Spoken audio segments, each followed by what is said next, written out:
Hey guys, what's up? It's iFlynn here, and today I'm going to be showing you guys my Vault speed build. Now, there's a lot of different ways that you can actually build Vault for his speed build, because it's very, I want to say, it's just personal preference, really. But as you guys could probably already guess, based on the amount of power strength you have, the faster you're going to go. So right now, I haven't got like a lot of speed in this build, probably because I don't think I'm actually on the right build, but we're just going to go ahead and find the correct build. So that's 70% power strength. Okay, 217% power strength.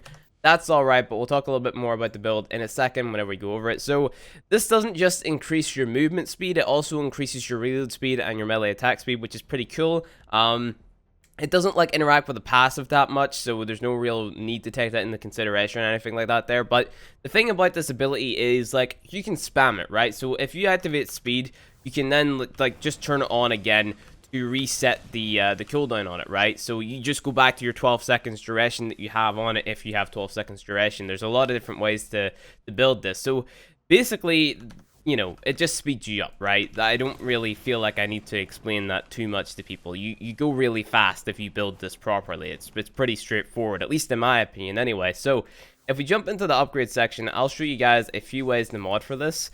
So what you want to be modding for on your speed vault or your vault build or whatever, you want to be going for your power strength and you want to be going for your power duration. So because we don't need a lot of power range on this build, even though it's nice to take into consideration that you can also give this to your teammates, and the less power range you have on it, the closer they have to be to you, which, I mean, if you're playing as a team, like, let's say if you're playing as a group, you have your friends with you, you know, you're going to tell them to come close to you to get the speed anyway, so that's why I don't feel like it's too big of an issue if you have Naraminder on here, which takes away your range, but, well, again, that's personal preference, like I said. So this build really all is about personal preference, right? So, you know, you can really do whatever you like with it in terms of giving yourself or what sort of strength mods to use, right? Because there's a lot of different strength mods which you can use. Some have negative effects to duration, some have negative effects to your efficiency and things like that there. Obviously, you want to be throwing on your straightforward intensify and, in my opinion, power drift. That'll give you a pretty good little boost there to your power strength for basically nothing. I threw on the wrong intensify there. Rest in pieces, Flynn. 1 derp per video. That was our derp. Let's not talk about it anymore. But you get 145% power strength combining those two mods, and then you get a speed multiplier. Keep in mind it's a multiplier of 1.72. You at least want to get that over the 2 times mark, because then you're going to be moving 2 times as fast as if you were normally, like without the speed boost. So you want to have on a decent amount of duration and a decent amount of power strength. So this is where the personal preference, at least in my opinion, comes into play. You can either run transient fortitude, which will reduce your duration, but it will keep your efficiency up, or you can run a free from the top blind rage. Now, you know, what you want to use is sort of like Evertech. Basically, blind rage is going to give you more power strength, which it will make you move a little bit faster. So you get that, let's see, what do we get right here? We get a 2.09, which is pretty decent, right? And then if we were going to go ahead and throw on our transient fortitude, which is right here, you know, we don't get as much. So at least in my opinion, as long as you get it to the speed multiplier of 2, it's fine, you know. With transient fortitude, you get that, but you get the reduced duration, but you can also spam the ability. It's going to be easier to spam, because if you're to go ahead and throw on that blind rage right there, it's going to cost you a lot more energy to sort of hit that ability again. What I like to do is I try to stack on as much duration as possible, because, you know, obviously transient fortitude counteracts our duration right there.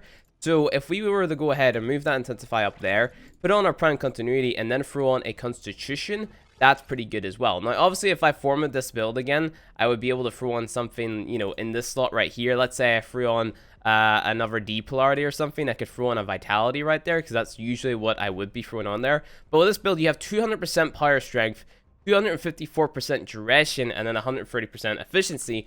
So that's going to make it so that it takes you about 18 energy, which isn't a lot, to get a 25-second duration at 2 times speed multiplier, which is pretty good. So in my opinion, there's no downsides to this build, because, you know, you get that speed buff for a very long time. You're running 2 times as fast. So having that free from the top blind rage on there isn't really worth it. But if you want to have less efficiency, like let's say you throw on a fleeting expertise and let's say the blind rage, you know, like I said, this is all personal preference. You can throw on a max rank fleeting expertise, a max rank streamline, and a max out blind rage for that strength and then have other things on this build as well. But this is just the build that I recommend going with. Obviously, like I said, if you Forma again, you can throw on a D polarity, you can throw on a V polarity, you know, whatever you really want. I would say throw on a D polarity on here for that vitality mod and just go ahead and throw that there on. Or you could take off that power drift, which will obviously, it'll take away a lot of your power strength. So you won't be over that 2x multiplier. So I don't recommend taking off power drift. Make sure you have intensified transient fortitude and power drift on, so you get that 2x multiplier. Then Forma again. So this is going to be a 4 Forma build.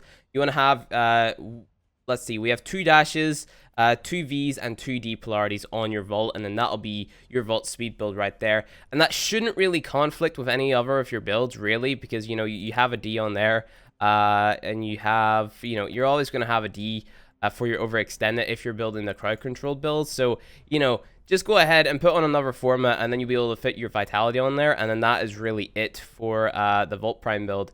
Just showing you guys the strength. But the vitality really isn't needed, because let's say if you're using Vault, you're usually using it to just grind through very low level missions just to get through them really quickly and not spend too much time there. Maybe a capture mission or something. So you can throw on vitality if you like. But it's just all down to you. I'm probably going to end up Formaing again live on stream to make it so I can throw on that vitality again. So yeah, thank you guys for watching this video. If you enjoyed it, hit that like button below. If you learned something new, hit the like button below. I don't know why I said that, but if you want to see more Warframe content from me, hit subscribe, and I'll see you guys in the next video.